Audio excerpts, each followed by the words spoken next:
52-годишниот Џулијан Асанж вчера го напушти затворот со максимална безбедност Белмарш во Велика Британија, откако таму помина 1901 ден.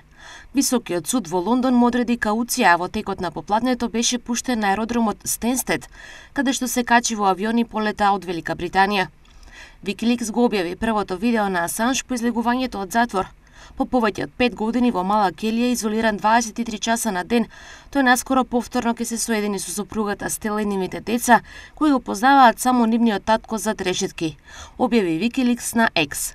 Асанж се согласи да се изјасни за виновен по една точка од обвинението за заговор за добивање и откривање доверливи документи за национална одбрана на САД, според поднесоците во Окружниот суд на САД на Маријанските острови, американска територија на Тихиот океан. Инаку Асанж помина и 7 години во самоизолација во амбасадата на Еквадор во Лондон, пред да биде задржан во затвор со високо обезбедување во Лондон уште 5 години.